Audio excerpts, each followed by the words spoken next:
Hello, welcome back to more Hammurabi. We're gonna go ahead and click resume game. Today, at the moment, I have Taz and Reina with me, and today I have some stuff I want to talk through because I'm a PhD student. I teach classes, and a student brought up a thing that I feel like I need to work through and see where other people are on the issue. It is related to prisons and the way that people are treated in prisons. So, let me finish letting this load, and then we'll start off. Great Hammurabi. Oh, let me put headphones on too, so that people aren't hearing things twice. Oh no, that was me. No, it's me.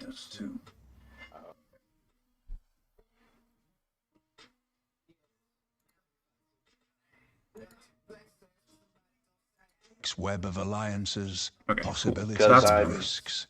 Also got Weigh your the stream odds up and running. carefully yeah, as you I build have your to open it empire to unite so that I Mesopotamia. can do That's the loading. management thing. Okay, here we go. Let's get back into the game. So, here's my question. Or rather, let me start by saying, um, I I struggled with something that I received from a student because it felt like it was just like so antithetical to the way that I think, and it was in reference to how prisoners ought to be treated in jail, and they expressed an opinion that was very much based on the notion that prisoners ought to pay for what they've done. Um, and I'm just curious what y'all think is like what you would like to be a prison experience.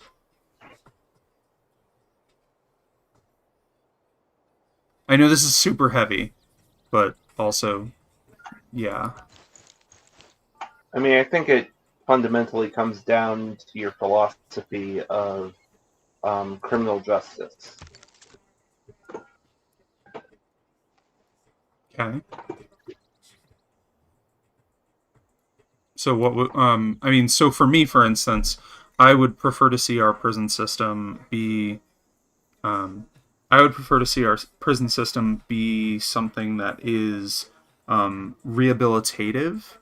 But there are two other like big camps, right? Like you could believe that it ought to be restitutive, so it something is done to pay back the person or society that has been wronged, or you could believe that it needs to be retributive, right? So like they are being punished, they are getting retribution, or the society is getting retribution for the wrong. Um, for me, I would love to see the system be rehabilitative because I think that by and large, people can be rehabilitated and they can not, um, I don't know, maybe they can learn skills and get training to not return to a life of crime.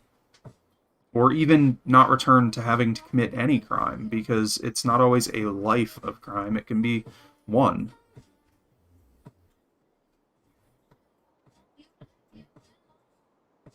Now, I'll start by preferencing that while I very much agree with Bree, I've also heard so many of the devil advocacy arguments that I will probably be playing devil's advocate quite a bit.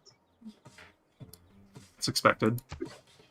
I Whole know. system needs to get overhauled, obviously, but Oh, I'm yeah. very much for rehabilitation, and also not to mention, for prisons don't need to be profit. Yeah. And that creates so many issues. There's also certain things that we have in our prison systems which shouldn't be done. Like solitary confinement has found to be so incredibly psychologically traumatizing Mhm. to an individual. Mhm. This was a concept that as I think the Quakers came up with, and they realized it didn't work and went, okay, we're going to stop doing this now. Hmm. Because you can start to hallucinate from being alone for too Yeah. long. So I know the first prisons as we know them in the United States were founded in Kentucky. Or at least the first prison as we know it was founded in Kentucky, and it was predicated on the notion that one ought to spend time alone in Congress with God, and that by being alone and repenting and praying, one will get better. They Essentially, the idea of sorry, continue. no. I interrupted. They sort of saw a criminal mindset as something that needed to be cured. In that, like, that instance of the first sort of modern American prison. And I think that was back in the 1800s, if I remember correctly. Yeah. So, I think it's kind of the idea of, sending your kid to a room to think about what they did, Mm-hmm. but on a societal scale. Yeah, 100%. It's exactly like that. But is that good? Like, we have evidence to suggest that being alone is harmful to people's mental well-being. So is that a practice that we ought not perform? Yeah, I believe so, because, I'm not very much in the idea of, well, if you traumatize a person, then maybe they won't do it again. Mm-hmm. Yeah, I agree with you. Honestly, the concept of making the punishment so severe that people will stop doing it The first doesn't time I work stepped nearly onto as the well as rooftop of the people think. Portela Palace, I felt as never before.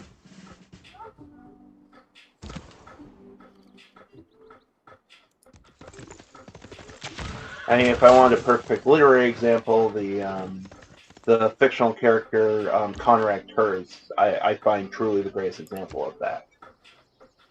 I'm not familiar.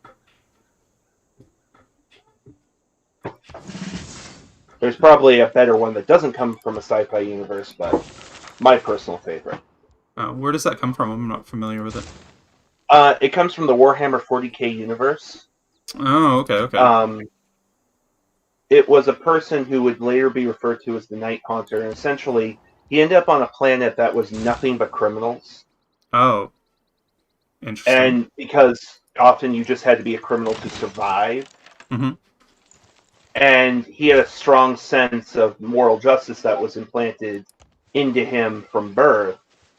So he ends up finally coming to the point that the only way he's going to get people to stop committing crimes is if he makes the punishment so horrendously awful, everyone will be too afraid to commit crimes, then they'll stop. And we found that doesn't work. I mean, even in the middle of the harshest penalties that we had back in the 80s, it didn't prevent people from committing crime. Now, in his case, because sci-fi universe and get to bend rules a bit, he was successful for as long as he was on the planet. But when he had to go off and do other things, guess what? It all went straight back to exactly as terrible as it was before. Yeah, that makes sense. Because even if you can scare someone with an organization, a figurehead, a divine being, whatever, right? You make something that people are afraid of, that fear starts to wear off after a while. Right, yeah. Huh. And if that's the only thing of stopping a person from doing the bad thing, then they're going to go back to doing the bad thing, especially if their survival depends on it. Yeah.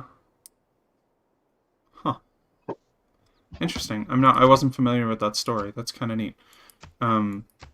Yeah, he's a very tragic character in his own right. Do you guys think that, like, the way that prisons are portrayed in, like, popular media, right? So, like, Orange is the New Black, stuff like that. Do you think it impacts the way that people think prisons ought to operate? Yes. In what ways? When people see I mean, from what I understand, Prison is the New Black was based on someone's actual experiences. It was, yeah. But, when people see something in the media, they often tend to believe it is at least mostly true. Mm-hmm. Unless there are things, like a dragon shows up. Right. And when you create a narrative where one side's clearly good and one side's clearly bad, Mm-hmm. you start to more commonly emphasize for the side that's good, and depending on where they are in the prison system, that can very much skew one's opinion. Mm-hmm. Okay. Interesting. So, you talked about, like, for-profit prisons, so one of the things that I've heard that I feel like is problematic in that is that oftentimes people are being... they're working for little to no money, and the benefit is going to either the prison or to the company. I mean, to either the prison or the state where the prison is. The Constitution does not guarantee criminals the right to not being slaves. Do you think that that is a thing that has any, like, impact or negative ramifications? How would you feel about amending the Constitution again in order to remove that, or in order to protect them through that? I mean, let's call it what it is. It's modern-day slavery. The fact that when we wrote up the rules, it stated slavery isn't okay. We then, at the same time, wrote in a little caveat, unless it's punishment for a crime. Right. Then, I mean, you should see where immediately there might be a racial bias built into the rule. Mm-hmm. Mm-hmm. Do I believe that prisoners should have the capability of working? Yes. Do I believe that due to the fact that all of their housing, their food, etc., is all basically covered by the state, could it potentially work as a rent system? Yeah, I could see that. I could see not necessarily paying them the same minimum wage as you would in a regular system, but I also come from one of the better minimum wage states. Mm-hmm.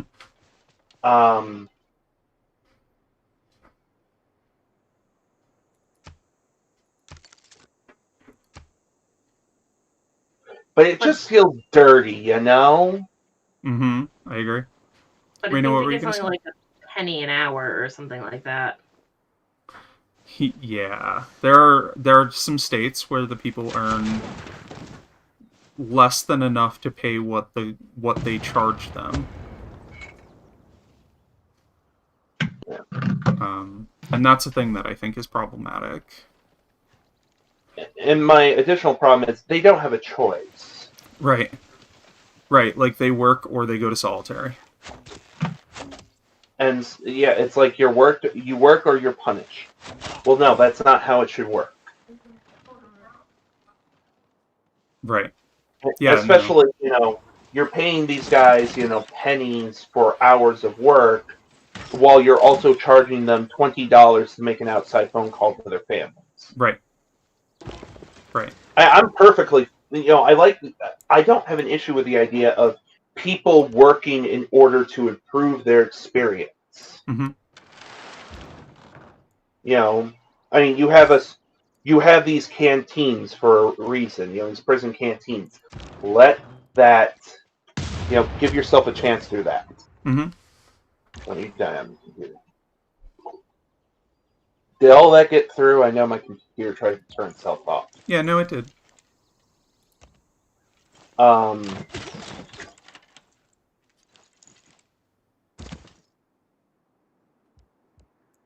And especially if that's, like an apprenticeship program.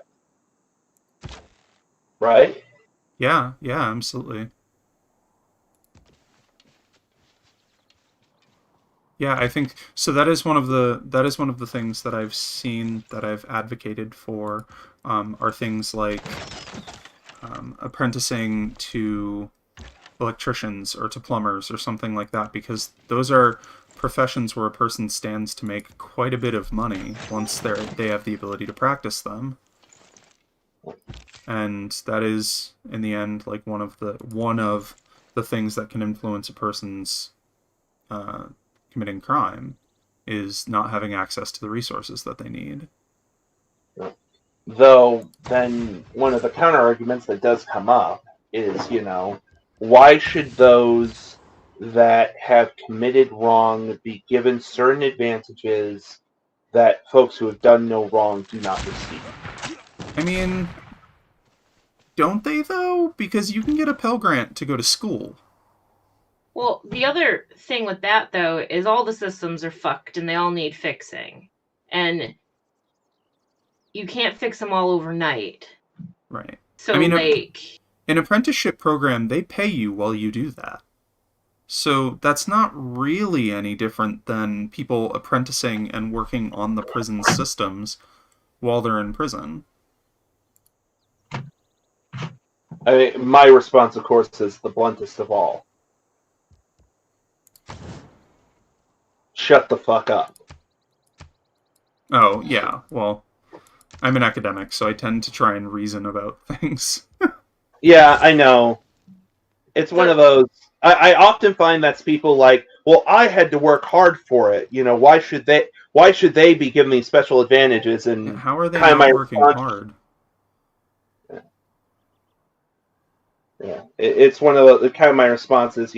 Shut up. It's not about you. Right.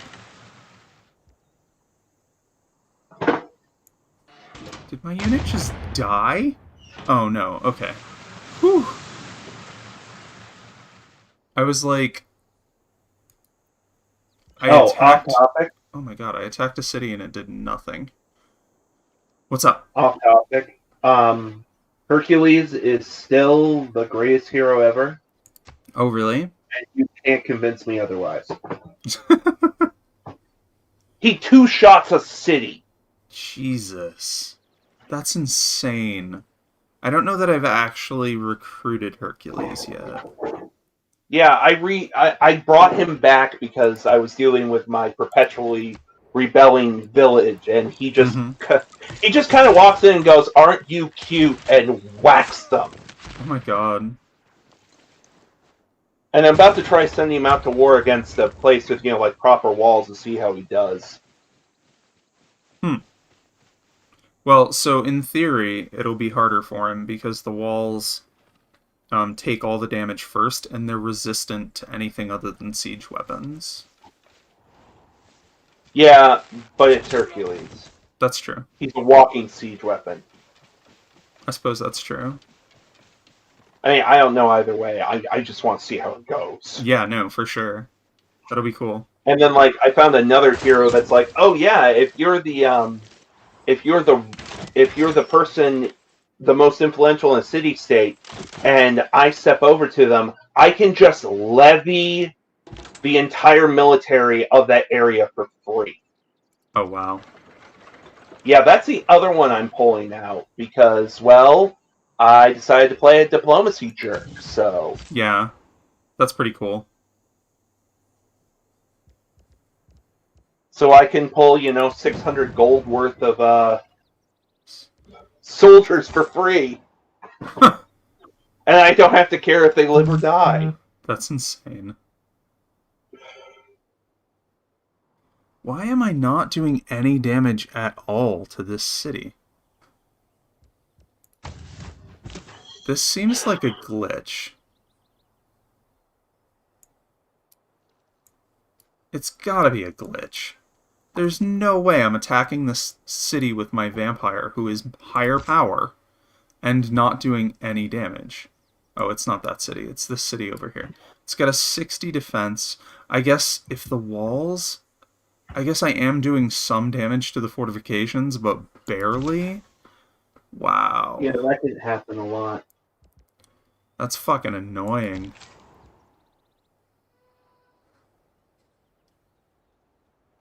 Yeah, that is very fucking annoying. Fuck, that didn't work.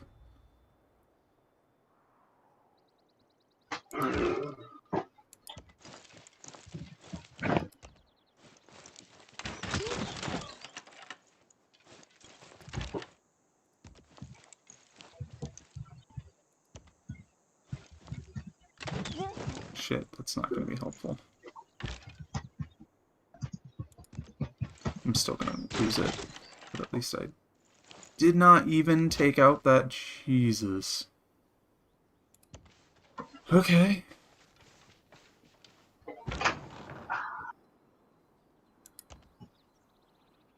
Oh my gosh. Okay, so the next thing that I was thinking, and this is again sort of in response, how do you guys feel about life sentences in prison?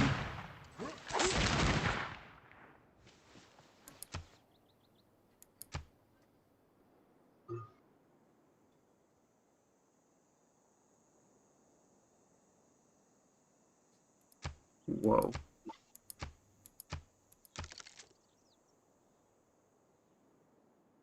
The silence is tangible. So I'm sort of the opinion... You're going to need to define that. So a life sentence. I mean, it's a legal thing, a life sentence. I think serving out a life sentence is... God, I think there is a number of years that it's limited to, but I think it's like 80 or something, or 60. Basically, the intention is that you will be in jail until you die.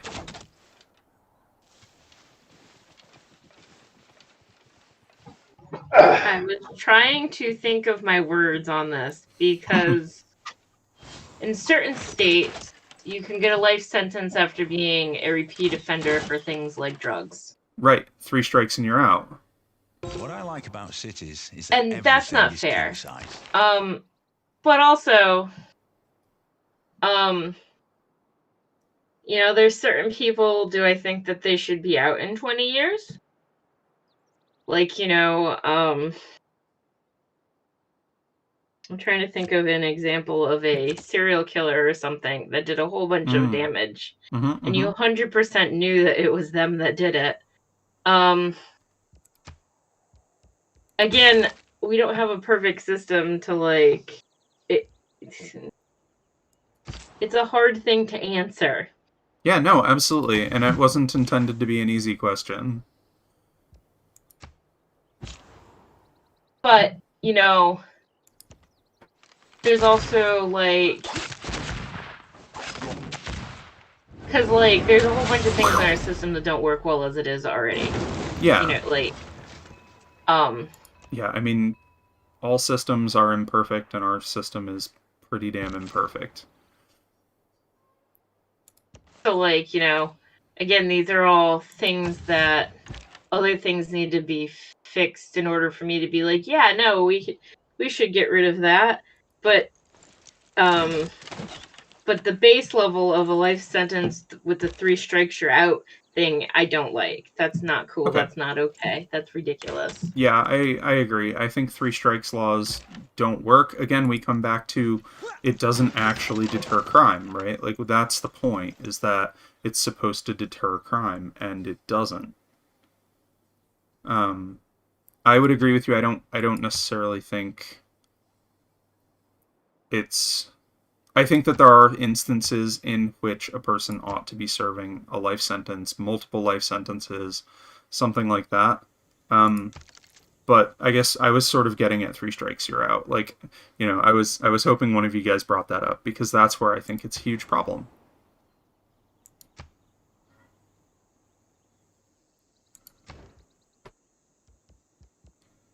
Oh, what? Okay. Who do I move over there? Reassign? Stoke. Can I just buy a monument? Alright, now that I'm not being attacked from all sides, I will try and give my answer. Okay. So, I mean, when you have a rehabilitative mindset, you have the problem then of, if a person is in jail for the rest of their lives, how can they rehabilitate? Mm-hmm.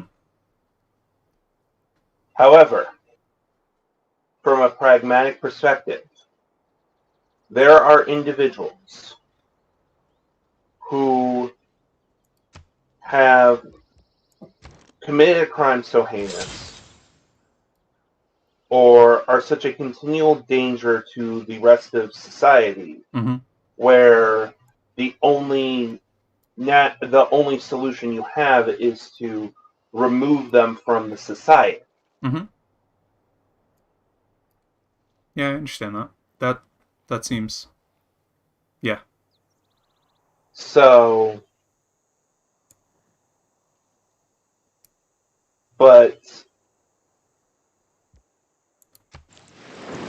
like it's easier for me to think about a person like that in middle age, well, who's like 40 or 50. But Mm-hmm. then I also look at a person who is 18, and Se then voleți you're spunea telling de them they have bastir to spend ciutats, on păreți de average 62 years locked up, and I ask the question: is there the possibility for them to change and reform? Mm-hmm.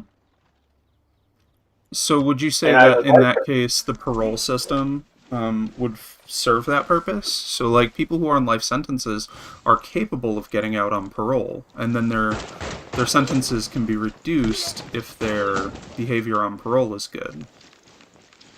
yeah. Which I'm sure you've got a parole question in there, and if I had been playing it, so it would have been a perfect segue. I don't actually. Oh, okay. Only because my brain immediately started going to empiricism and George Berkeley. So that's a whole different thing. I mean, So, I do have that sort of mindset of I do believe it is something that has to exist, but in most cases, it is not something that is genuinely necessary. Okay. Why? As I previously said, there's in rare circumstances individuals who have committed an act so heinous or have proven themselves to be a continuous danger to society Mm-hmm. to the point they have to be um, taken away from the society for the good of it. Okay. I'm not talking about, oh no, this person, the three strikes you're out policy. I'm referring to someone of like, Like a serial killer. serial Yeah, like killers. Raina had said, serial killers. Yeah. Yeah. well, Some. the Go other ahead, thing, Ron. the other thing too is because we've discussed this before with like other like reforms on things, not necessarily on chat, but or like on chat, but not on live things. Where the whole attitude of our whole country would have to change in order for things to work. So we've got like that John Mulaney. A whole bunch of people are gonna have to become comfortable with a whole bunch of stuff real quick. Right, because like for instance, in countries that have just a mostly rehabilitative system with shorter sentences, even for people that like murder, which I was trying to find an example of and I'm failing, but I have seen it before because I watch so much true crime, it's ridiculous. Oh my gosh. I just, as a whole, their countries are a much different outlook on things than ours are. Yeah. Where those things don't necessarily happen as much as it does here. And I'm trying to look for it because I know there was a serial killer in Japan that they had a problem with because they like release him because their system is much like shorter sentences. Mm-hmm. and then he offended. So Yeah. again, other countries aren't like perfect either. Right. But I know Japan All other has lands found on the western side of the boundary shall belong they to the have King and Queen of short-term. Their Castile prison sentences and aren't their really successors. long, Right. even for like severe crimes.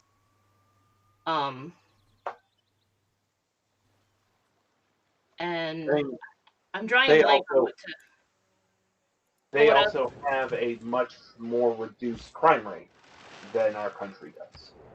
Right. That's why I was saying also that our country as a whole doesn't have the same the normal populace doesn't have like the same Yeah, we don't have the type of same problems attitude. that a lot of other places do. Right. Which is why like until like a whole bunch of people get okay with a whole bunch of things real quickly, it's like it continues to be broken because of that also. Mm-hmm. Yeah. Yeah, I totally agree with you on that one. Hmm. Yeah. I think we're mostly on the same page, I think, on that.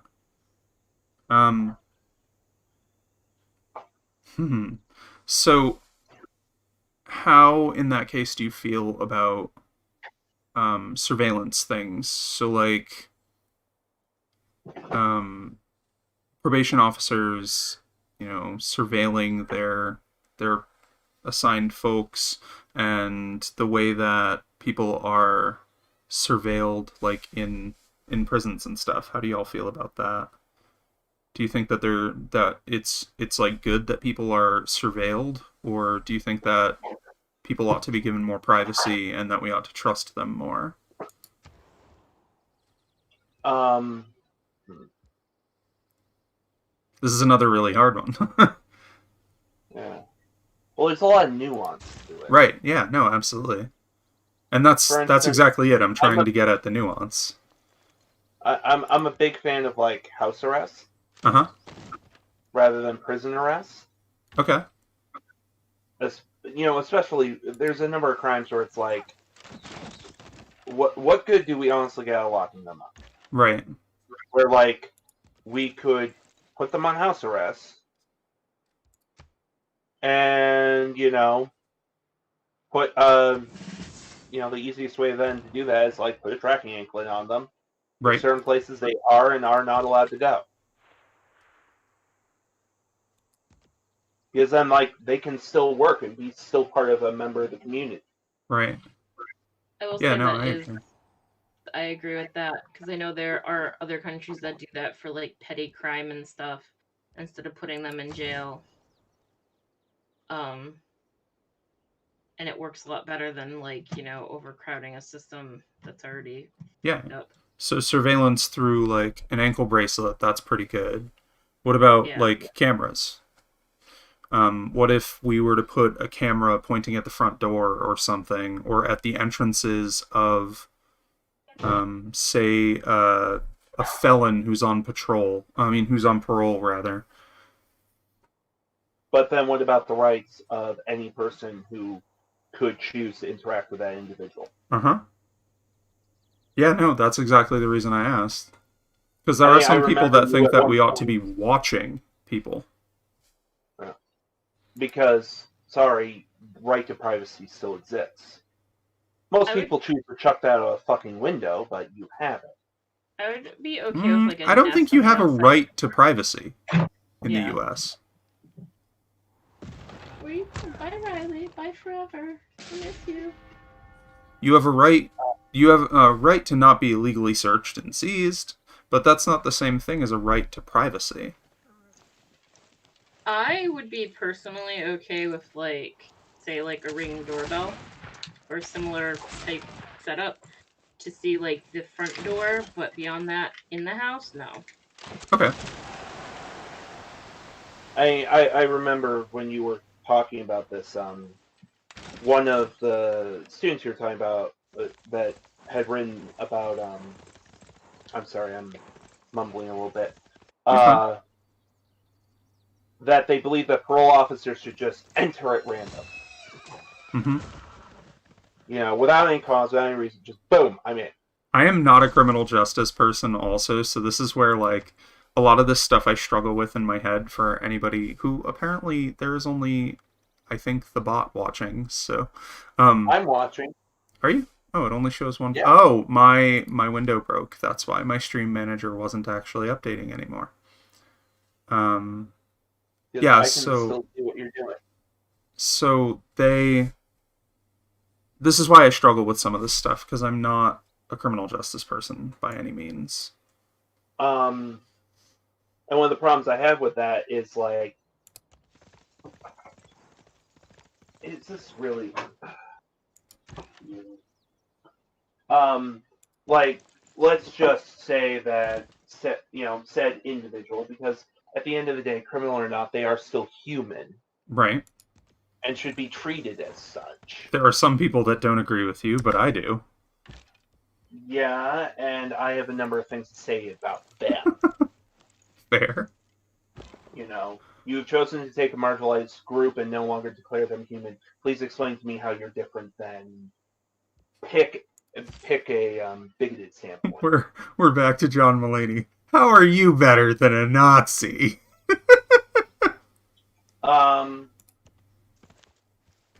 I mean, John Mulaney one of the makes major ways that we dehumanize certain marginalized groups is by blanketly stating them to be criminals. It's true. It's true. It I has been can't through take history. away political statements about a group from, say, a slightly more southern country about us being all different versions of criminals. Mm-hmm. That has been the case throughout our history.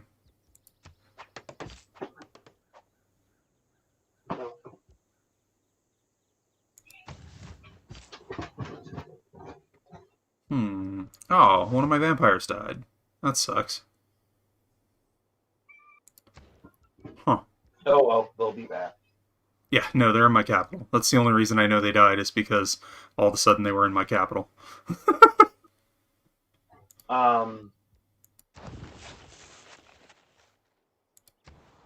So, by my standpoint of them still being human, they still have the right to, say this individual develops a romantic relationship. Mm-hmm.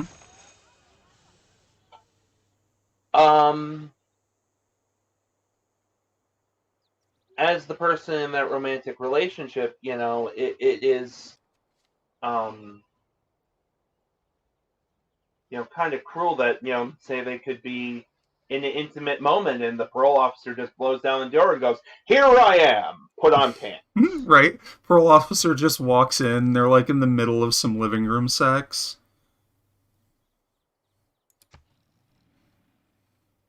Yeah, that would be rough. And that is immediately what my brain went to when you fair. read that particular passage. That's fair. So, because the point is, they're not in prison anymore. Right. Well, what about in prison?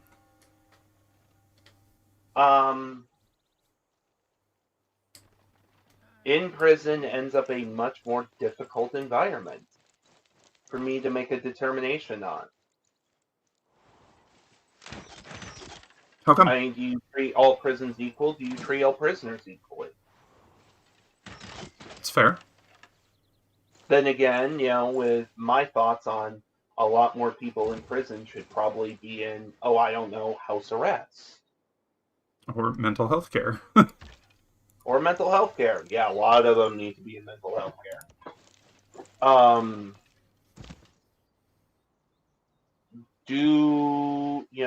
Then the surveillance, then the number of people who I feel like, well, do they really need a camera on them, starts to dwindle.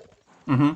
Where then you start getting more of the people who might have actually, might be a serial killer. They probably need a camera on them just for the safety of everyone else. So there's this concept of a panopticon. And I believe, if I recall correctly, Sheridan Ruthven. I believe, if I recall correctly, this concept was created by Plato. And basically, what it is it's a prison in which the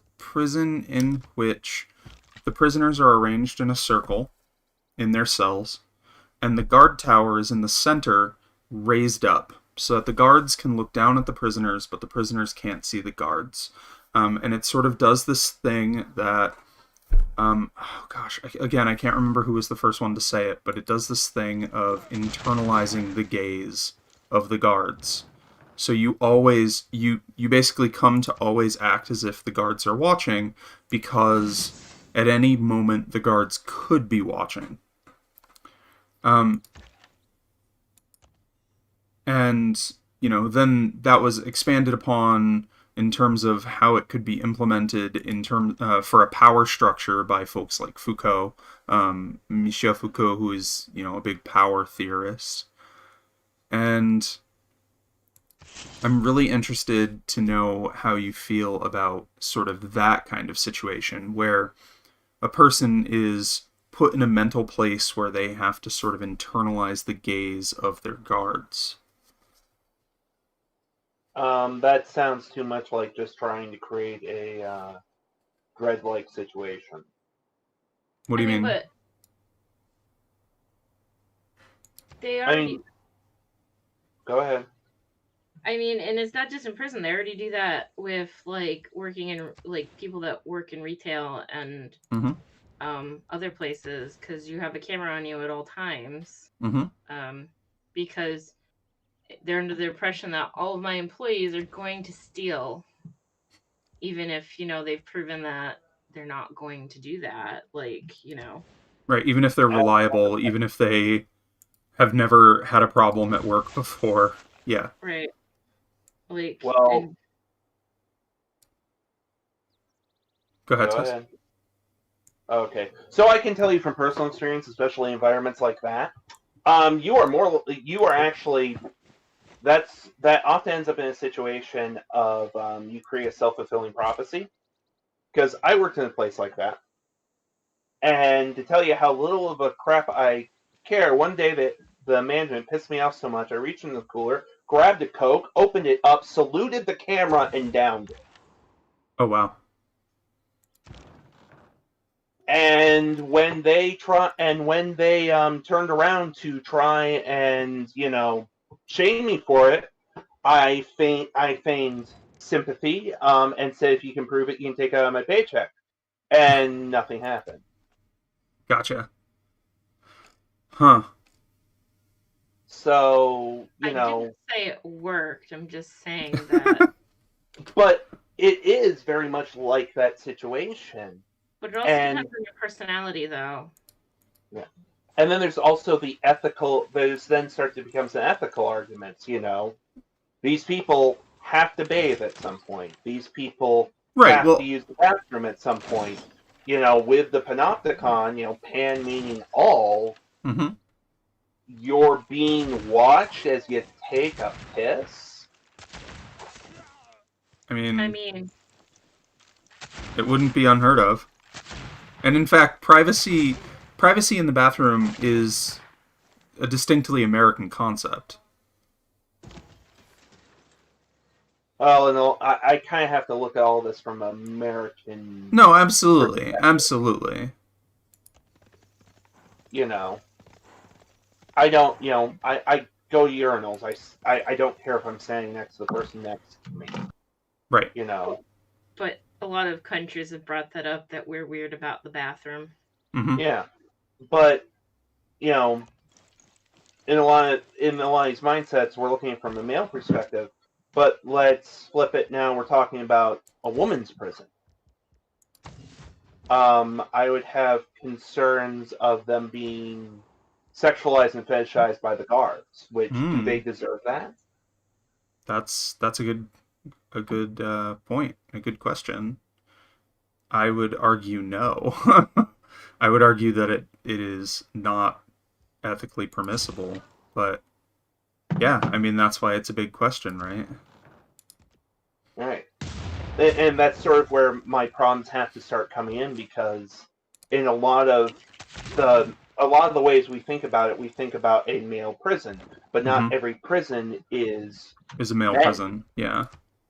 You know, women commit crimes. Okay, far less of them statistically commit crimes that commit overly violent crimes and are less likely to be repeat offenders, Mm-hmm. but they still exist. Yeah.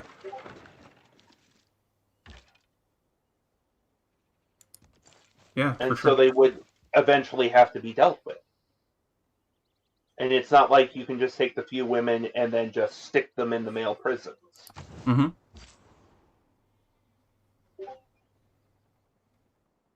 I mean, there's tons of, like, most women in jails, they're getting raped by the guards anyways, and nothing's being done. Oof. There's so many things on that. It's not uncommon or unheard of, and it happens in, I want to say, every, like, American women's prison. Hmm. The really screwed up part is you'll find it happens in just about every men's prison too. Right. There was someone who made the suggestion that because What the prison fuck? How do rape you have a is not helicopter? Sorry. okay. Prison rape is not often included in rape statistics, and if you included those, there was a suggestion made that more men are raped than women when you include that statistic. I don't know the statistics, so I can't say one way or the other. Hmm. Yeah, I don't But either. That's not that really that one of my that focus then areas. becomes a significant problem because we can't isolate everyone because that psychologically destroys them. Mm-hmm. We can't watch them every moment because that brings up a whole series of issues. Mm-hmm.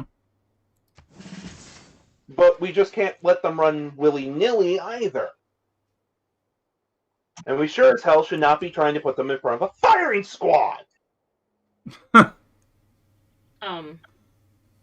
Again, it's the same whole rework of the whole system of not having guards that are corrupt pieces of shit. Right. And, it goes back to the...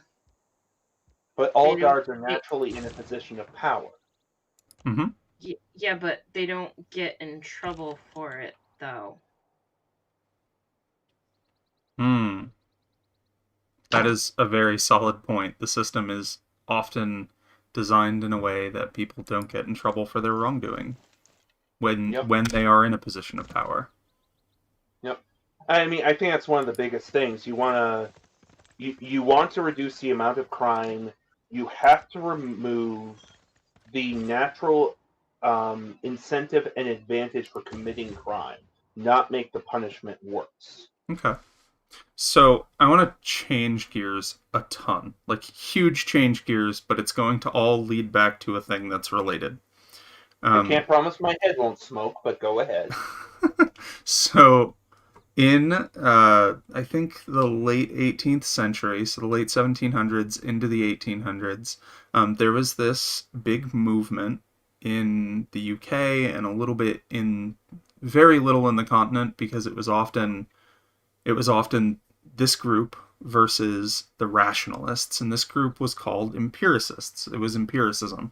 So some of the fundamental notions of empiricism are that the only way that a thing is or can be real is if it is perceived, right? So this takes us to like some super big extremes, right? If a thing is only real when it's being perceived, how do we perceive things the same way when we see them after we stop perceiving them, right? So like things about object permanence, and like I said, way in a different direction, but we'll come back, I promise. So I'm curious, we often talk about like empirical knowledge or empirical investigations, and it comes from this notion that in order for us to know a thing, we have to observe it. And I'm curious if you have ever encountered a situation or maybe a topic that you are very highly skeptical of whether or not it's true or real until you observe it.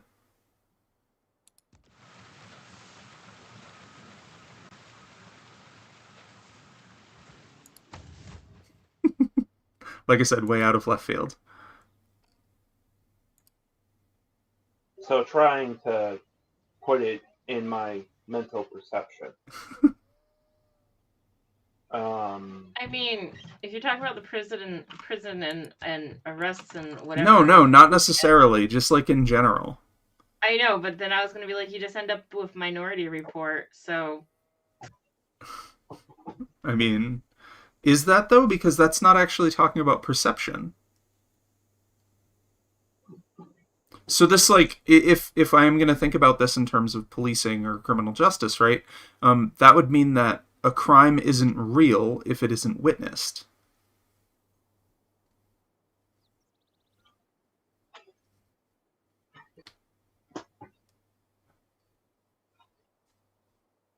Well, then you have to ask the question of define witness. Like, perceived by a person. If human perception is the thing that makes things real, then it's not real unless it's perceived.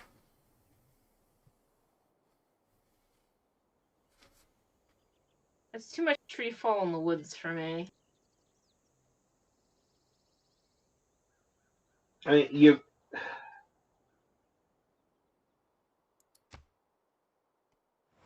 I feel as though it is far too broad to be simply broken down like that, because it's like, you start getting into the question of what is perception.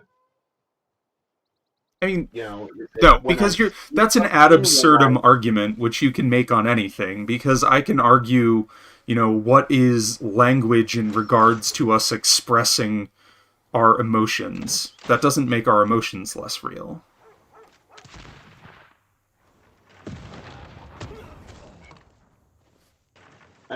Yeah, but it's like, isn't perceived. So, like,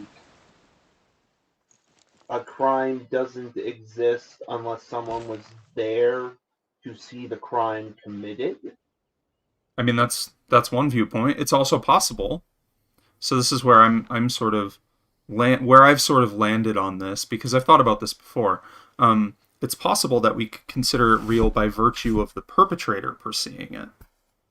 But at that point, how do we... Oh my fucking god, they have field cannons? But at that point, how do we come to know that thing? Or are actions not the same as objects?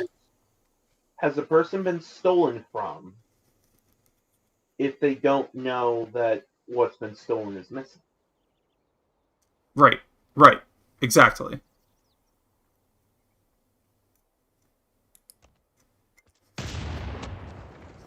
Or as I once heard a person say, you're not in trouble, you haven't done anything wrong if you don't get caught.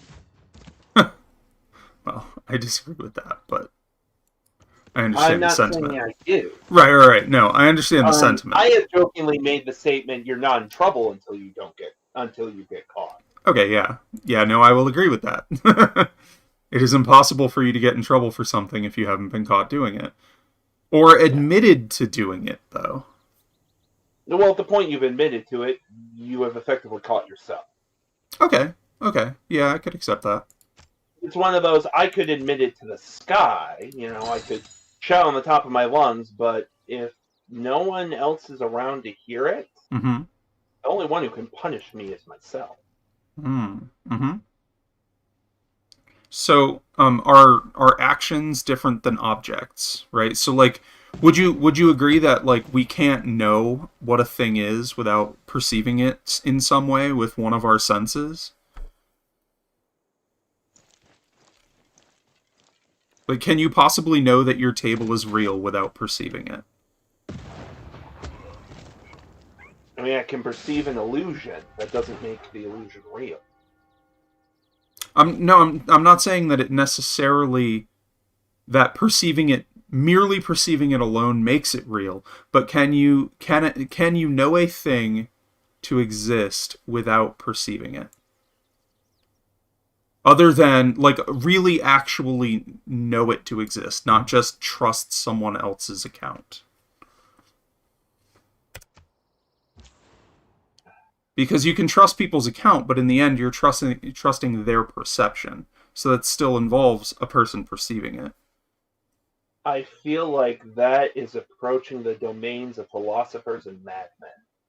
I mean, it's definitely a philosophy question. Empiricism is fundamentally philosophical. Yeah. Just that's, it's like... Because if you say, yes, that's the way it has to be, then then there's a number of things where that stops being necessarily true. Hmm. I mean, how does one perceive a concept? Well, and that's where my other question comes in. Are actions different than objects? Are actions and thoughts different than objects? Because I would argue that a concept is a thought, and thoughts aren't real in the same way that objects are. Yes, I would agree with you there. So the big argument that empiricists make is that you cannot know a table. You cannot know a table exists without perceiving it.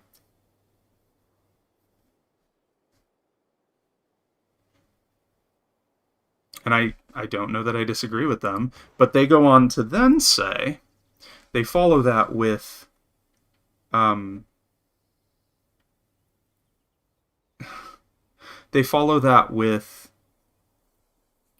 a thing exist outside of your perception? So why is it that when I walk away from the table and then I come back, it still appears to be the same table? Well, just because you've stopped... I mean, that's very...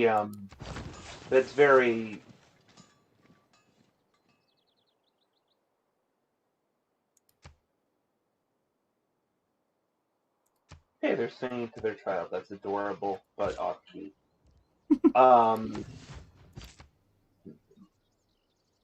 That seems like a very singular-centric way of looking at it, because... So what other way of looking at it is there?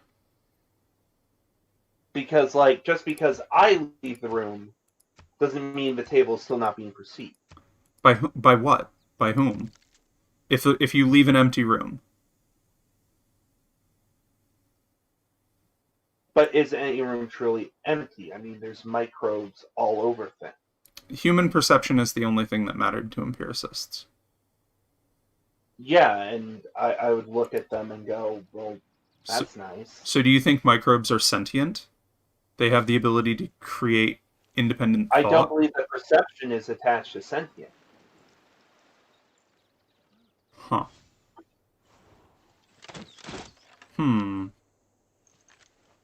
So how would one come to form a belief about the realness of a thing without being sentient?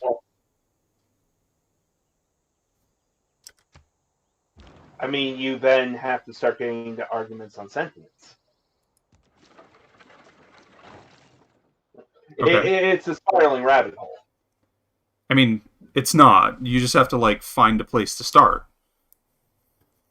If you're not starting from the same groundwork, no argument will ever be productive. An argument, I don't mean like fight argument, I mean argument in terms of like one side of a debate. Yeah. But So, I have a hard time seeing philosophical arguments that ever end in an agreement. Okay. Often it's about one side trying to convince an audience rather than convincing their opponent.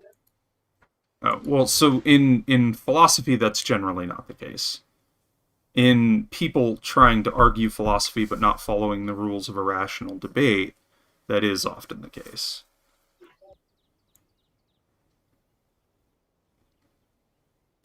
But if we're thinking about a thing from the standpoint of rationality and we agree with the base premises of the thing, which is what I'm referring to, not just like I'm going to make up what the premises are in order to convince you of my side. Yeah, but one of the biggest problems I find when these sorts of things get brought up, and you go to and when you're dealing with philosophy, is you can end up in situations where there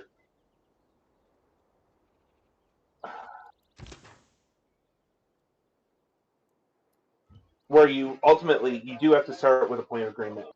I get you there. You're never, unless there is a single point at least of which both sides can latch onto, there will never be a successful debate, for lack of a better term.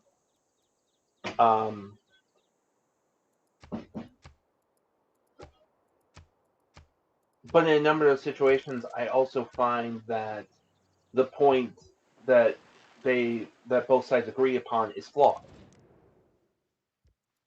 Well, I mean, so that's an entirely different field. I have spent years learning epistemology also, which is the field of philosophy related to how we come to know what we know and what is knowable and what true knowledge and what true belief is.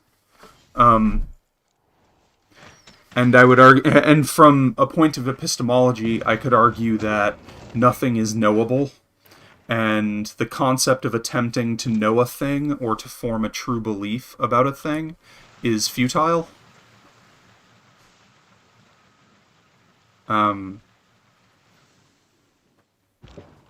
But that's not ever going to be productive discourse.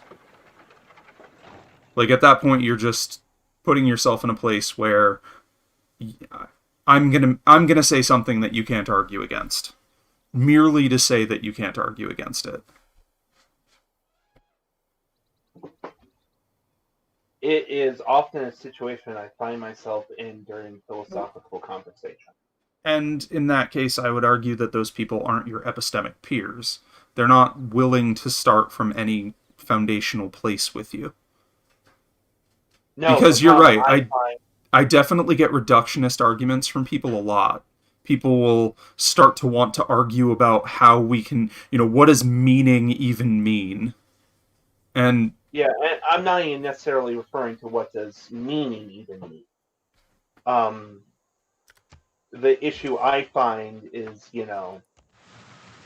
like, there was even during a conversation, there was a bit of a throw off for you when it was like, when I said I don't believe that sentience is a requirement for perception.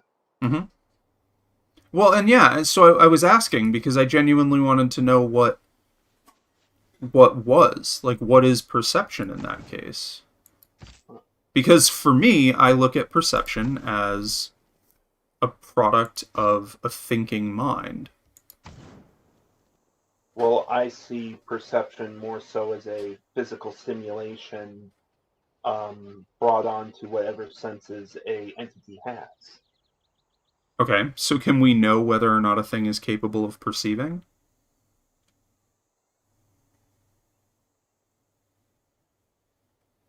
Like, is that a measurable thing? You rabbit hole I very quickly get into. It ends up arguments of what is sentience, what is perception. Okay, well, I'm comfortable with asking that question. Oh yeah. So from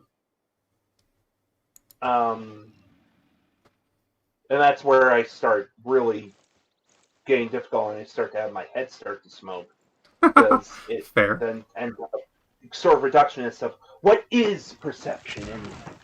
Well, so if we can agree that perception is reaction to a stimuli. Mm-hmm.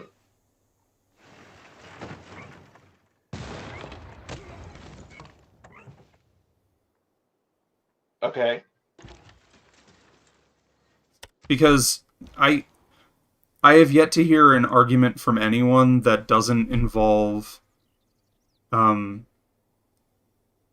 that doesn't involve itself, like perceiving some stimuli. Okay, well, now we're talking about perception requires you to perceive things. That's not how that works. Um, so the way that I have often thought about perception is a physical or mental reaction to a stimulus. Yeah.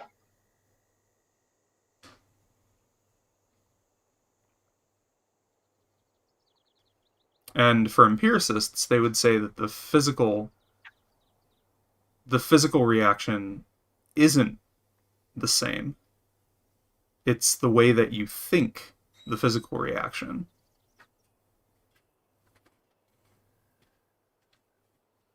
But by my definition, I would agree with you. Amoeba can perceive because they react physically to stimuli.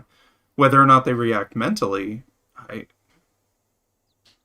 I would argue that they don't.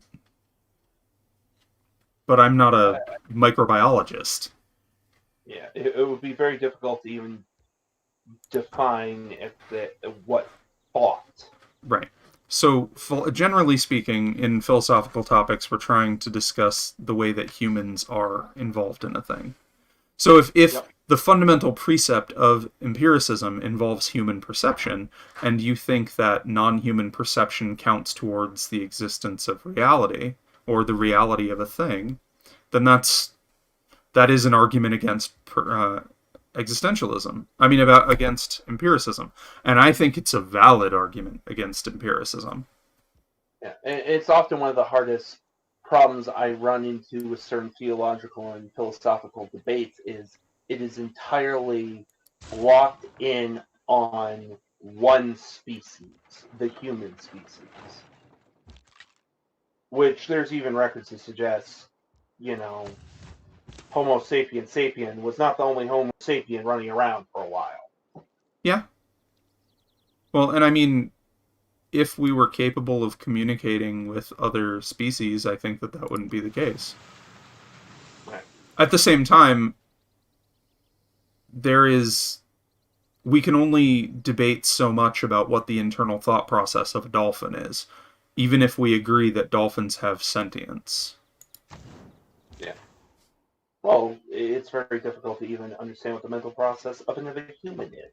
Right, but a human can at least express that process. Well, this one starts at. This is one of those situations where I have a counter argument, but it also makes me really angry when it starts going down this road. Okay. So I am going to So, preface that, but I am going to go forward. okay. Coco the gorilla Uh-huh. Okay, yeah, was 100%. We can understand Coco's sentience by virtue of Coco's ability to communicate that sentience. I agree with you. and the fact that though Coco has passed away, Mhm. like even video, there was a very interesting situation where there was a group of, I want to say they were baboons that happened to see videos of Coco the gorilla signing, Mhm. and and then they started using her signs with their caretakers. Okay. And Um, there are a lot of species that biologists have said can can communicate and show evidence of like thinking, right? Like, but the question is whether or not they're doing higher order thinking. Are they thinking in terms of art? Are they thinking in terms of experimentation? Are they thinking in terms of, you know, thoughts about the existence of things? Are they capable of that? I mean, that's a question that biologists have been trying to answer. yep, and of course, and this is where really my what I often classify as a human centric bias Hmm. starts to come in. Tajfel, we are biased towards the things that are like us. Yeah, I mean, even as you'd once asked me, what's my first fundamental understanding of identity? I am human. Mm-hmm. Therefore, I'm most naturally biased towards humans, and I flat out said that to people. It's like if I had a choice between saving a human or an animal of equal importance, I will choose the human every time. Mm-hmm. Um, Yeah, I mean, all things equal, I agree with you. you know, but and so one of the biggest problems I end up running into is it's like, we'll prove this entity that isn't human is sentient. And I turn around and say, okay, we'll start by creating a definition Mm-hmm. by which you are sentient. Mm-hmm. And once you have done so, then I will go about there. But it ends up such a bizarre question to people because you naturally assume that you are sentient. And So, you naturally assume all humans are sentient. Ergo, you don't need a definition because it is an automatic assumption. so, I, I don't agree that we don't need an understanding of what it is. Um, I do understand that lots of people aren't, generally speaking, comfortable with or trained in thinking abstractly about, especially this kind of stuff. Um, that to me, that abstract thought is part of how we can know a thing is sentient. So if the potential capability, not necessarily that they actually do it, but the potential for higher order abstract thinking, that is the way that I think about, or that is a belief I have high credence in regards to how we can understand like proper sentience and not just a thinking entity. And I would argue And that sentience is a thing that can be learned by otherwise non-sentient thinking creatures. that's an interesting concept. Like I Coco, don't for instance, was able to create. She was able to create things. She made art. She was obviously thinking about things in abstract ways. In the she way could she lie. communicated, she could lie. Exactly. I would That's argue that that's why Coco you're learned sentience. lie. You're probably sentient. Yeah, I mean, I would agree with that. I would argue that Coco learned sentience. You know what I mean?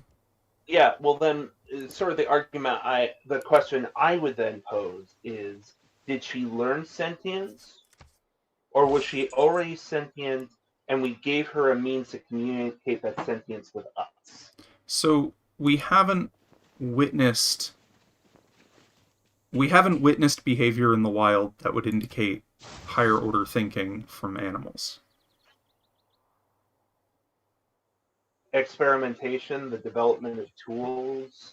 I mean, the development of tools in animals isn't a thing that happens in even in one generation.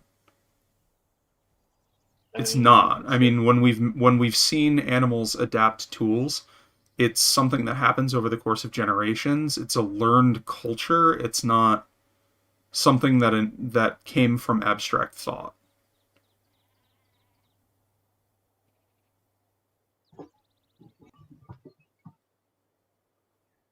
it sounds like again where I start getting frustrated because I feel like the goalpost is it's Okay. shifting around a bit.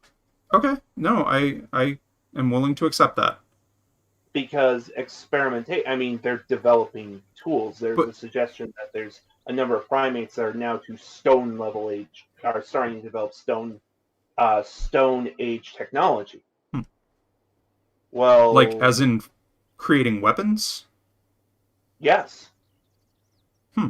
I haven't read any studies about that, so I'm intrigued. But do you Raven think studies about that. sorry? There's Raven studies about that, not just Yeah, I know ravens are thought to be very intellectual, not just even smart. Right. They're one of the Yeah, few animals, like... Ravens do think, I would argue ravens think abstractly. They do things that are inexplicable. Yeah. I mean, I still think one of the greatest lines I ever heard was from a documentary on Jane Goodall, Mm-hmm. when she pointed out chimpanzees using sticks to obtain termites. Mm-hmm. Oh, I just Googled. They have proven that ravens have both paranoid and abstract thoughts, Yeah. unlike other animals. Yeah, exactly. In all works on And natural history, when she we purported constantly this find to someone, details of you the know, as marvelous tool use, adaptation. because it is tool use, and I would argue that there is a fair amount of abstract thinking that's required to put But all that together. is it tool use that was invented, or is it tool use that happened by circumstance? Because in many instances in which primates use sticks as tools, it was a finger. And then the next generation, it was, a piece of bark. And then the next generation, it was a smaller piece of bark, and then it was a stick. But any it wasn't any one primate figuring out what worked best. But humans were the exact same way. Humans are able to experiment and come to a conclusion in a lifetime, though. We can invent something inside of a lifetime.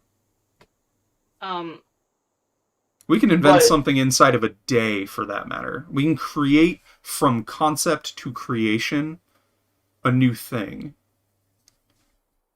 So, again, Googling on animal behavior and other things. Mm-hmm. That gorillas, sounds... it's a taught... So, the same... A gorilla being taught to use a tool is not the same thing, because another example of this, just as me, as someone that has trained 2 dogs now to do like service work, animals can watch other animals do things and will pick up on it. So if someone has taught a gorilla or dog or other animal how to do something, another dog can watch it and also copy it, or another gorilla can watch and copy it. That's what's happening with the tool use with gorillas, is if they've taught them how to use it and others watch them do it and see the result, they will also do it. Mm-hmm. Whereas ravens, it's not the same thing.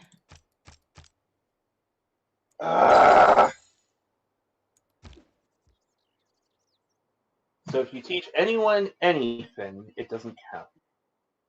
No, there's a difference between a thing learning from observation and a thing creating an idea.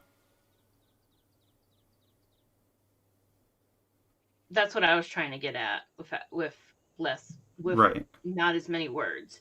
Is that doesn't mean that, those animals aren't highly intelligent. It's just it's not an abstract thinking. It's a seeing, I'm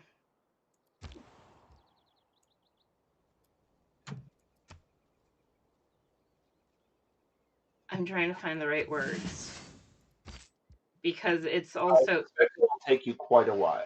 Mm-hmm. Yeah. It has taken the greatest minds in human existence a long time to not come to a conclusion.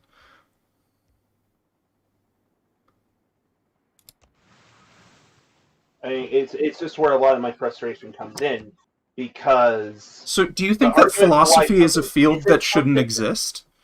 Do you think that trying to think about the meaning of things is futile because we can't know how non-human entities think about things? I think that human bias gets in the way a lot more than people want to believe. So because we have human bias, we aren't capable of coming to philosophical conclusions. Or is that not what you mean? It's possible that that's not what you mean. No, that isn't what I mean. The Okay. problem I often have is the arguments made for why something isn't a thing can be applied to humans as easily as it can be applied to the thing Right. that's being argued against. Okay, so However, because a human is a human and a human is this, are it you will would you argue that humans are not capable of conceiving a thing from without experiencing it first?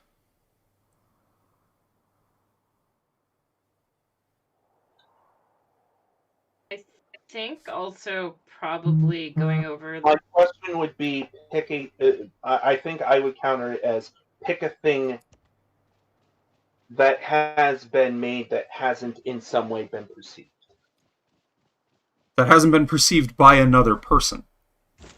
Right. The theory of relativity?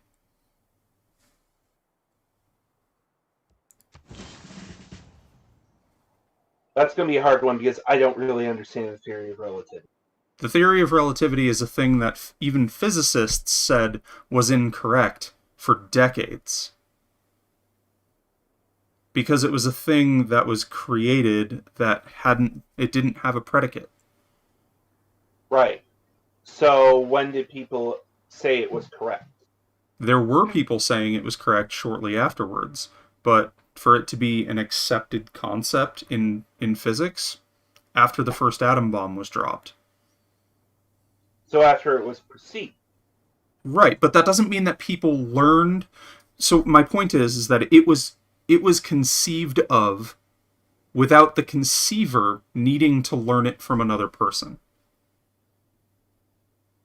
Regardless of whether or not the rest of the world learned it from the person who created it, it was conceived of without learning it. Same thing with people who invent new computer languages. They're conceiving of a thing without learning it from someone else. That one's a little harder because they're learning a paradigm from someone else, but I think the other thing that people get confused with when it comes to like abstract versus like concrete is like the actual like definition of it. mm-hmm. Because concrete learning is also like, you need some kind of like primal intelligence to even do concrete learning, but it doesn't make it abstract. Right. Like concrete learning is firsthand experiences. Learner has some control over the outcome, being able to incorporate all uses of all five of your senses. Where abstract learning is taking a concept that you were given and then developing it better. Right. Which is. But then I would argue that the whole thing about tool use that Bree brought up would therefore prove upon the point But of it's okay, not so this abstract because they're experiencing it and modifying it. That's different than if I told a monkey how to do a thing. Let's say I had the ability to perfectly communicate with a monkey. Mm-hmm. If I told that monkey about a thing I did, and they were able to replicate it without ever seeing me do it, that would be abstract thinking. So if you were able to perfectly communicate, Yeah. and so without showing them, without them perceiving the thing. Being able to simply say to a person, like how to build a table. Uh-huh. And then therefore being able to build the table without ever having experienced it. That's the definition you're going with. That is what abstract thinking is. That is the Okay. accepted definition of abstract thinking, or part of the accepted definition of abstract thinking. Okay, then I'd have to ask the question. There are certain people who are unable to, they have to do it. They have to see it before they can. There are people that are not capable of abstract thinking, but humanity as a whole is capable of abstract thinking. Right, but if abstract thinking is therefore, one of the definitions of sentience, does that mean, therefore, the people who are incapable of abstract thought have failed the test of sentience? Sure. Okay. You were the first person to actually say sure to that question. I mean, I by that rationale, sure, yeah, that's the case. Do I like? I don't genuinely, in my like beliefs about objective reality, think that it's the case, but by that rationale, you have made a compelling case. Right. But Because that's would where that would one individual negate a species' ability to do abstract thought? Like, if one person can't do something, does that mean that we negate the notion that everyone else can? and the fact that one person can't do any one skill does not mean that Right. ergo the entire species is incapable. And it goes the vice versa of being able to, like the one, was she a gorilla or a Yeah, chimpanzee? She was a Coco was a gorilla. She's also the only gorilla we've ever seen doing abstract thought. Right, exactly what I'm saying is like there's anomalies in any species, either way on the thing. So it's just one that did it, not a bunch. yes. Though it does show there is a capability of the species to do it. Yeah. Yeah. And, I then get into a lot of the, the arguments of what is and what is not abstract thinking. Well, okay, so that is a thing that you need to actually have like knowledge about what the field is, unless you're going to argue that like the field of philosophy of the mind is potentially completely wrong, because there is a generally accepted definition of abstract thinking. It's also the whole like going into the evolution of it. That doesn't mean that they'll never, as a Right. whole, not have abstract thinking. It's just at this But- time and space, as a whole, they do not. But then I'll ask the question: what is the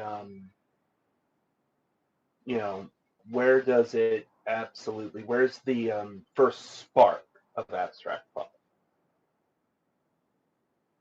Most child psychologists would say that children do not have the capability for abstract thinking until they're like leaving toddlerhood or something like that. That's one of the measures of like child maturation, is Yep. the child's capability to do abstract thought. Right. That's cool. That doesn't answer my question. What is the spark of abstract thought? I mean, what's the spark of new life? That's not a thing we can possibly know. I mean, it's gradual. Like, I'm sure humans as a species didn't have it right away either. Right. Well, it's. I mean, we definitely didn't. Right, but it's just that. But that would also then be part of my argument, is that humans have defined the concept of abstract thought after we have gotten the whole thing down. What is proto-abstract thought? Concrete thinking. Being able to learn a thing by watching it done. Okay. That is, again, in developmental psychology, that is a thing. Yep.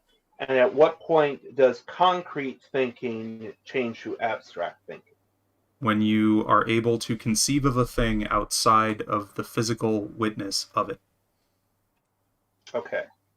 So if I can tell you how to cook chicken cacciatore, but you don't have to watch someone cook chicken cacciatore. Okay. Now, which I can't cook chicken cacciatore. If you have two entities mm-hmm. that do not have the ability to properly communicate, mm-hmm. how does one we can prove, you know, experiment on it with I can experiment on whether or not a person can do abstract thought without needing to be able to communicate with them directly. You can give people problems. You can give animals problems. The reason why evolutionary biologists believe that ravens can do abstract thought is because they've presented them with scenarios which require abstract thought to solve.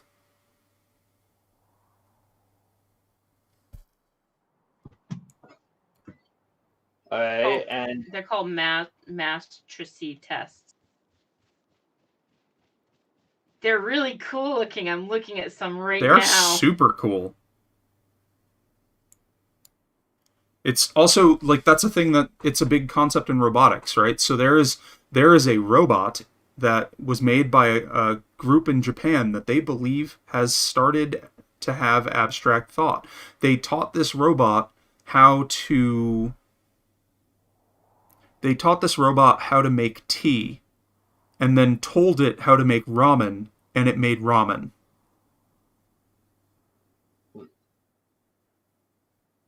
Without programming the robot how to make ramen. They merely gave it a set of instructions on how ramen is made, and it physically made ramen.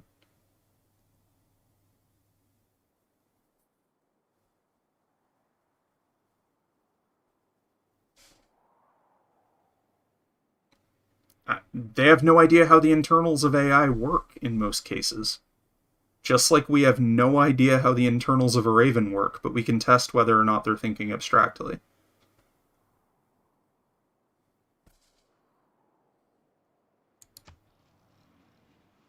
now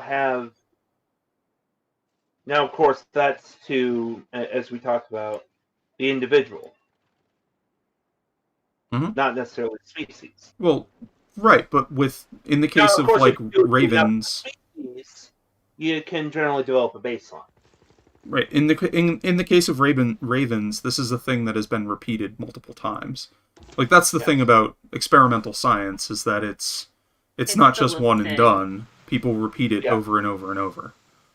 So to ask the question, have those tests been done to primates over and over and over? Yes, there's studies on them too. And how they did. It shows that they do not have abstract thought.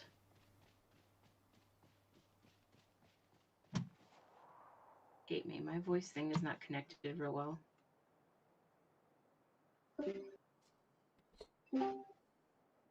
I could hear you fine, so. I couldn't hear you all. Oh, okay.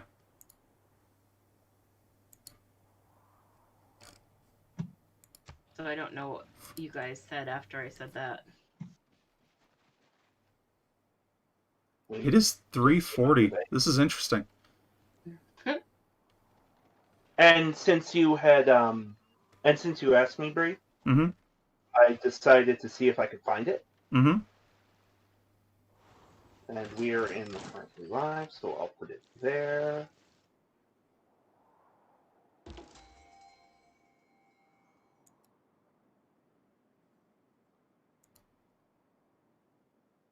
Neat. I'm going to read that after I'm done streaming.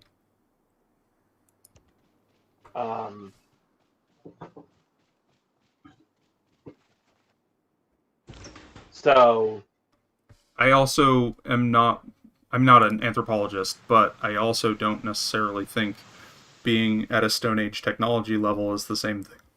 Is necessary. I mean, necessitates accepting that they have abstract thought.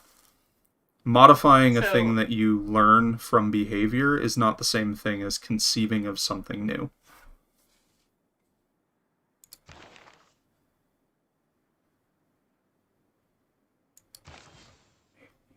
I know.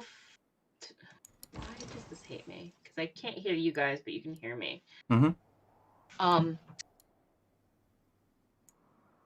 this came out, was it 2014? I think 15. So, I can say that probably most anthropologists are like, yeah, they can do this, but that doesn't make them sentient. Or like have abstract thought. That's like anthropology errs on the side of probably not when it comes to animals. Where more of the biology standpoint is, yeah, cool, they can do this now. Neat. Let us test it.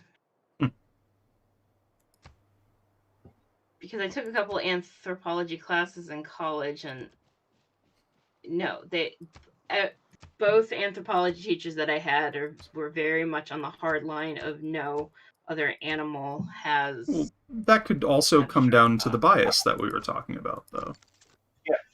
I would also say it's the Right. grandson of a decorated anthropologist. My grandfather never speaks on the matter of sentience. He doesn't consider that part of his field. Well, anthropology is not one monolithic field, just like sociology is not one monolithic field.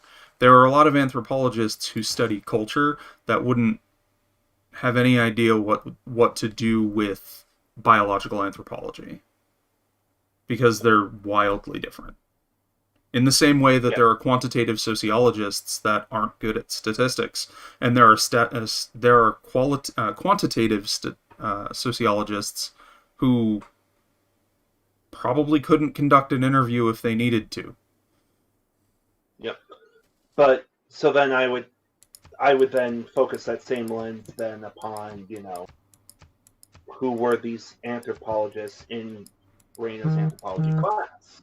Right. Well, so when I refer to things about anthropology, it's directly related to papers that I've read, because like in sociology I read a lot of anthropology. Oh, I believe that. In fact, at a lot of universities, they're still the same department. Amherst College, for instance, a really highly respected liberal arts college, their sociology department is the Department of Anthropology and Sociology. They do not have an anthropology or a sociology department. They're both the same. Which is kind of neat, in my opinion. It's not, I mean, a lot of sociologists think it's not a good thing, but I don't know that I have an opinion on that so much as I just think it's neat.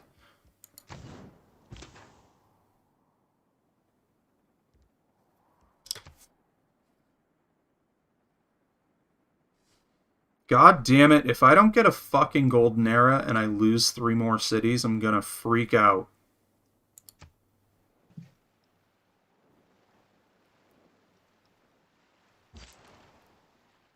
Okay.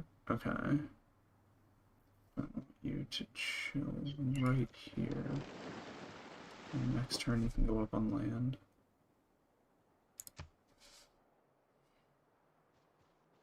So reading this article, their Stone Age tools that they're using is they're cracking nuts open by using a stone tool. Is what they have found. The same with shellfish and other things. Mm-hmm. Not that they're necessarily making tools. Gotcha. But they do have stones that they like and they use to crack open. Like otters. Yes. I was going to be like, otters do the same thing. Yeah.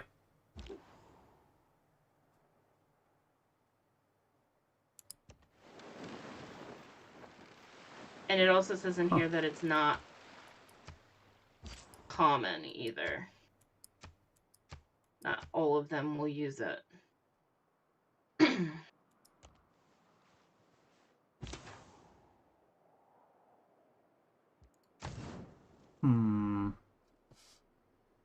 It's not to say that this isn't neat.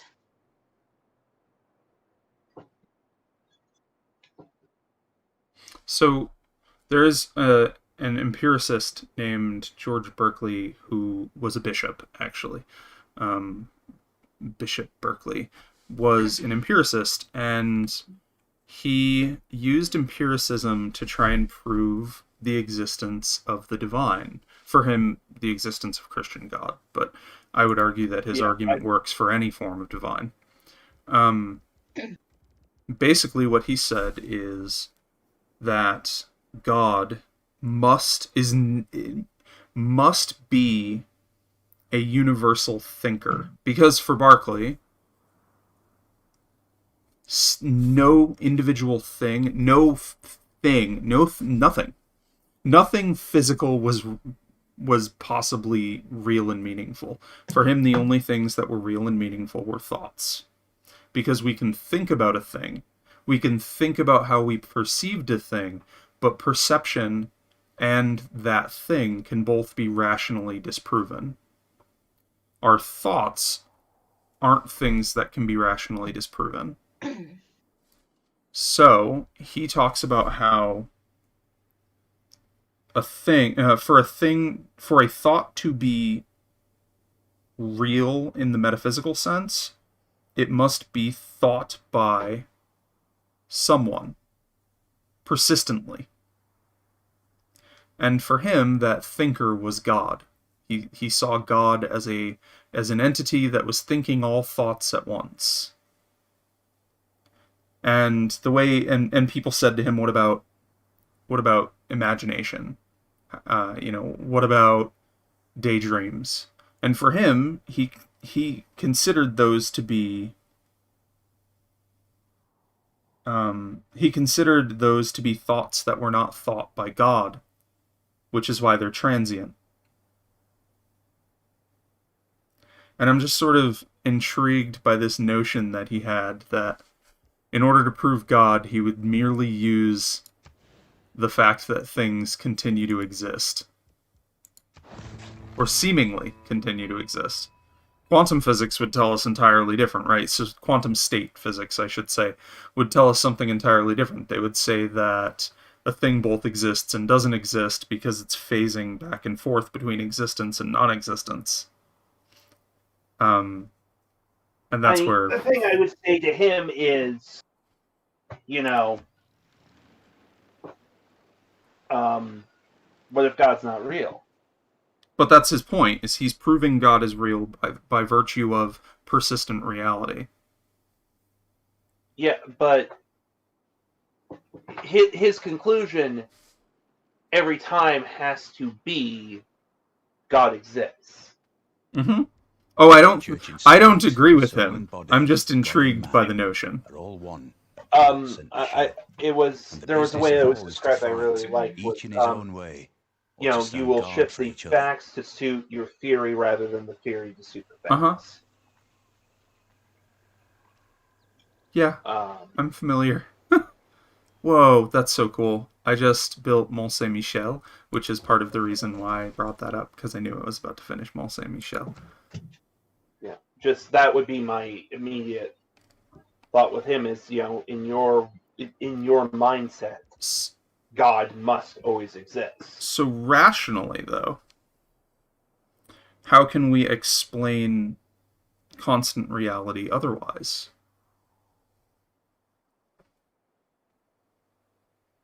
Because even Descartes would say the only thing that we can know is our thoughts.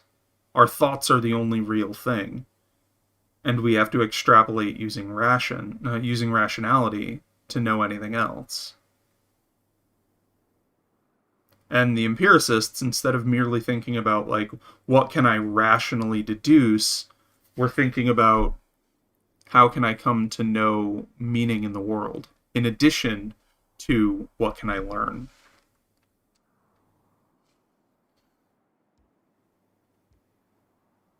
And it is an unsolved problem. I don't know of a metaphysician, I guess. Metaphysicist, I guess that's what it would be because it's metaphysics. Metaphysicist who has provided a compelling argument that the field accepts. What was it? There was a line that someone said once that was really quite great. I actually got from Civilization 5. I believe it went, if if I could dumb down the human mind to the level it could be explained, we would be so stupid that we couldn't. So because we don't currently have an answer, that means it's an unanswerable question?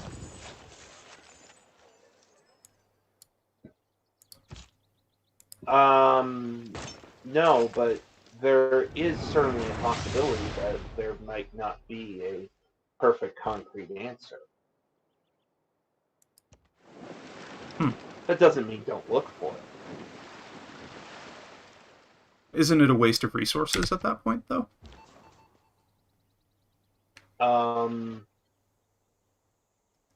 Not necessarily. I mean, there are a number of Dune projects of which have. I mean, one of the ones I particularly chuckle at is the concept of turning lead into gold. Yeah, it was a completely Dune project from the beginning, but those who attempted to do so, even though they did not accomplish their goal, did through their experimentation find a number of things that were beneficial. Okay. Just because something can't be accomplished or can't be accomplished at the time doesn't mean that trying to attempt it makes it worthless. So the quote doesn't I mean- necessarily apply to metaphysical pursuits, then? Hmm? So the quote doesn't actually apply to metaphysical pursuits, then, because metaphysics would say that we are searching for meaning in the world.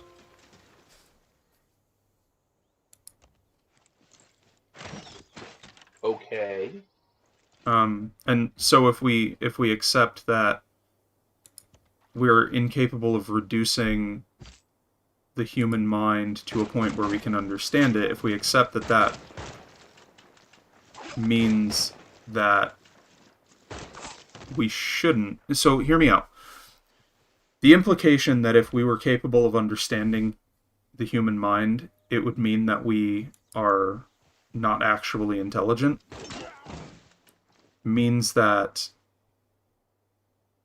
any pursuit of understanding the human mind is in itself a waste of resources. It's a futile question to ask. And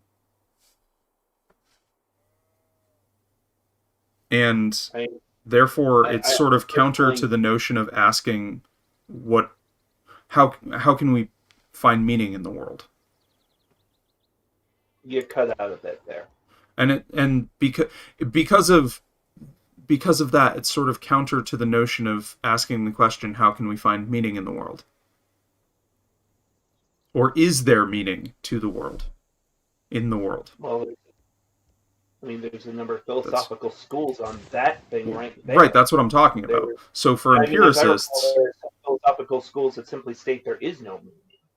Right, so for empiricists, the only way to know meaning is through your own thoughts. Or rather, for some empiricists, Berkeley in particular.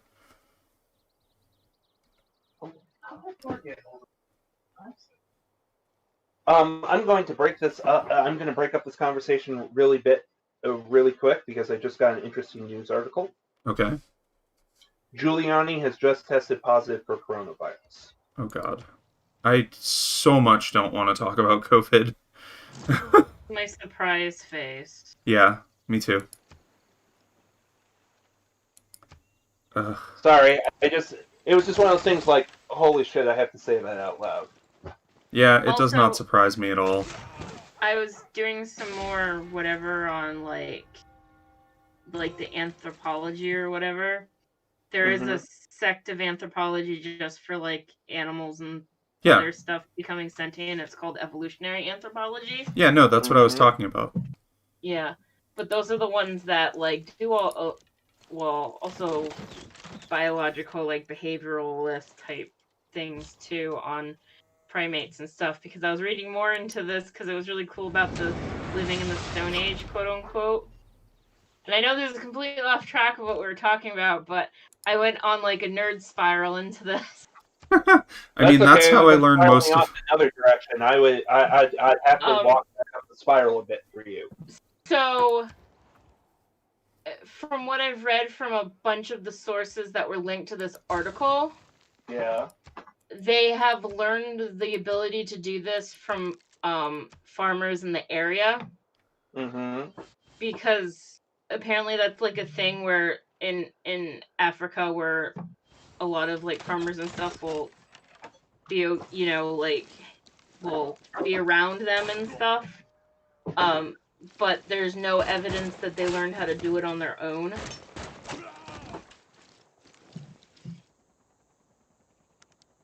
I mean, It's more tools because they've been given so much access to it, where other and they're not the only animals that do what they do. Birds, fish, and other mammals, and even insects, make similar items as chimpanzees, and which is the people in the study. The animal in the study was a chimpanzee. I mean, of course, the concept of abstract tool use becomes minorly difficult when you have a species like humans running around that build so many freaking tools. There are isolated species that, or newly born animals that can be tested, though.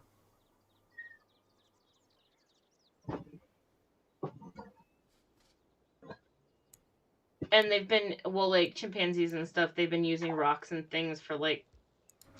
But They've if humans found newly born can't proof. pass the abstract thought test, why would a newly born chimpanzee be expected to pass the test? I don't mean. I mean like one that isn't raised in a wild environment. Okay. Just One that hasn't been exposed to people using things to crack So things that's open. the anthropology thing is chimpanzees have been using tools for like over like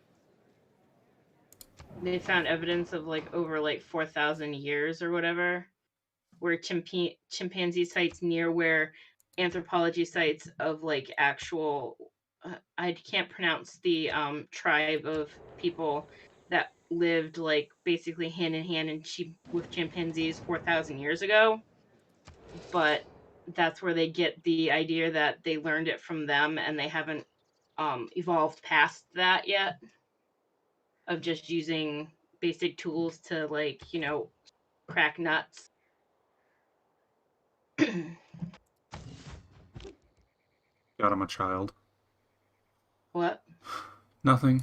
You just said crack nuts, and I chuckled because I'm a child. Oh. I think I have 2 more turns in me, and then I'm gonna wrap this up for the afternoon. For the live stream? Yeah. Yeah. Damn, we barely even scratched my list of things. That's awesome. I need to do this for every day. Well, when you go into that big philosophical, I kind of was like, uh-oh, here we go. Mm-hmm. Because I try not to be a contrarian. Do you, though? Really, I don't. Actually, there's scientific proof that also elephants are more evolved than chimpanzees. Yeah. I'm willing to believe that. Elephants have also exhibited near abstract thinking in the wild. I mean, they seem to have shown in studies the concept of self-awareness. Right. Right. Now, of course, the hardest problem that they had was one of their tests for doing it was they put paint on an elephant, and elephants are normally in mud, so it's like, oh, it's just a different color of mud. Why do I care? But you Elephants put them in front recognize of a mirror, behind their ears. Right. I mean, recognizing yourself in a mirror is a pretty big feat in the animal world. Yeah. They also they've also done. Holy fuckarella. I know they've also done studies of elephants' intelligence. If they have a very like, I don't know the exact word, but like they have like their own language, like pre-language. I don't know what that's called, like a pre-language. Proto-language, I believe. Yeah, they definitely have far more of a proto-language than most animals do. And even have names for each other. And I don't have any trouble with the concept that elephants are sentient. My argument is often I think there are more things that are sentient than humans give credit. I can accept that. Unfortunately, it doesn't necessarily factor into philosophical conversations because they can't be involved. And we're not Yep. trying to understand we're not trying to understand how a gorilla comes to have knowledge. We're trying to understand how a human comes to have knowledge. They're different fields. Oh, good job! What? My cat just walked in with a very dead mouse. Oh my god.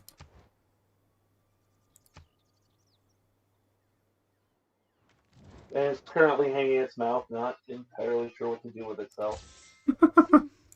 Which cat? Avera. Is When that the you're trying to mama? teach her- Yeah, well, they're both moms, but the one that lives under my bed. Ah. I think its original plan was to hop up from the bed and enjoy its meal with the dogs up there. I thought maybe it was going to try and teach its child how to hunt, but it just recklessly abandoned it. So, did you just leave it? No, you're still walking around because you have no idea what to do with it. Okay. Oh my gosh. That's funny. What do I build in Kyoto? Hermitage? Not really doing art things, though. I can build helicopters! I build a fucking helicopter. Of course that's what I do. Oh, that was a mistake on my part. Fuck, man. How do I... What do you Putting mean my rebels name in with 4 turns? No issue. If it's a soft surface, wow, it hurts. What the fuck do you mean rebels in 4 turns?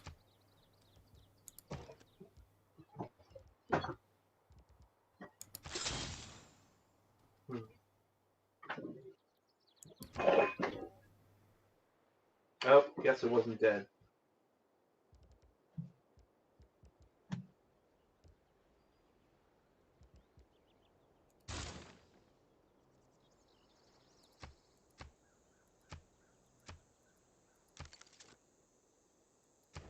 Look, just kill it already.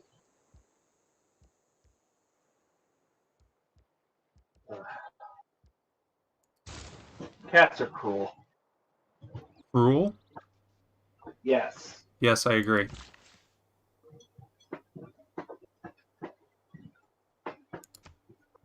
I'm not sure cats aren't sentient. I'm sure that there's an argument to be made about that. Still doesn't factor into philosophy.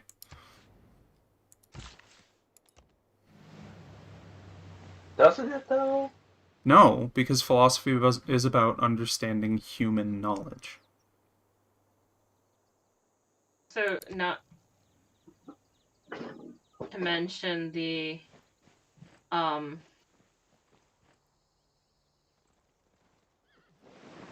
whole, like, adding human characteristics to an animal, and ignoring their behavior and thinking them humanistic in ways. I'm not saying animals aren't smart or could not have sentience. I'm just saying that a lot of people humanize animals, which leads to and has led to lots of issues. How in the fuck? Yes, but I also see humans be at the same time very prone to discount things where maybe they shouldn't have. Both when it comes to their own species and to animals.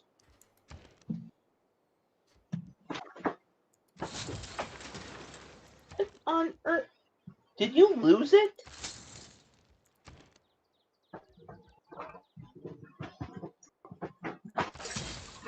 No, you're being a dick and playing with it. I mean, I've also been, bit by dogs because people have said their dogs are friendly when they've been actually having aggressive behavior. And, because everyone thinks a wagging tail means friendliness. Yeah.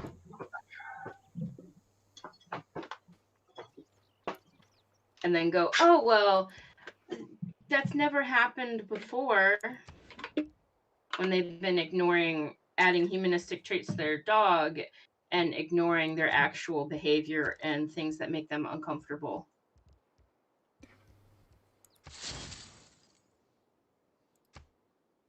So it's a problem.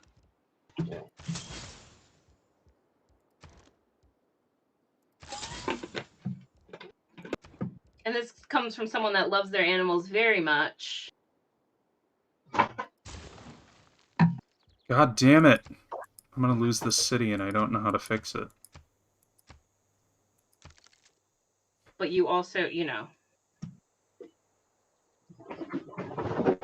Okay, that is finally my last turn. Oh, fuck. You let it loose under the wall? Don't growl at me. That's your own stupidity.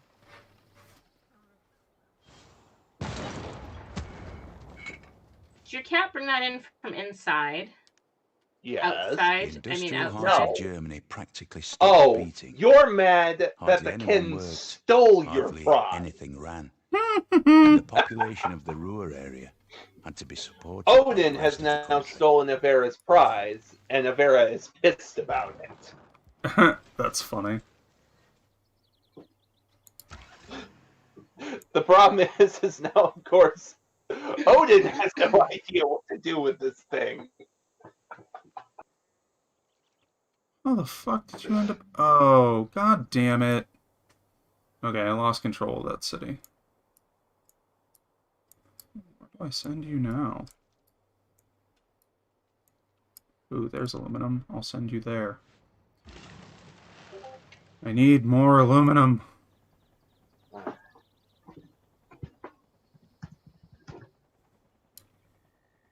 Fuck sauce. Oh my god, how have I already taken another 4 turns? Because that's how. That's how works. Civ works, yeah. No, you're 100% correct. That is 100% how it's Civ works. 1 PM, and then your husband is being like, it's 2 AM, go the fuck to bed. And you're like, but I've only taken 200 turns. I'm fine. Yeah, right? Sometimes in Civilization, it's just like, hit the next button, hit the next button, hit the next button. Okay, so I am actually gonna finish this turn, and then I will sign off of the stream, I promise. Alright. I'm gonna build a zoo in Babylon.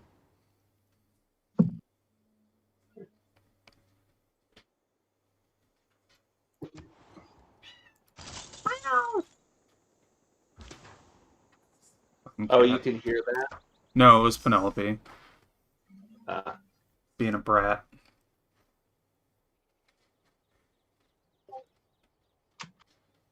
Being brat-tascular. yes, it's still alive. Kill it. That's fucking Penelope and Jean-Philippe. Just not killing it. Letting it live its life. Well, it's like, I don't want this mouse running around in my room. But they've all decided they want to play with it in my room to the point where when I finally kicked one of the cats out with it, it released it, it ran underneath the wall, and that's how now another cat. Oh no.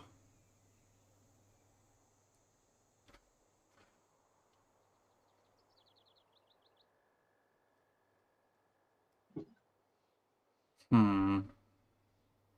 And it's like, I feel bad for the mouse, I do. But I don't want the thing in my house.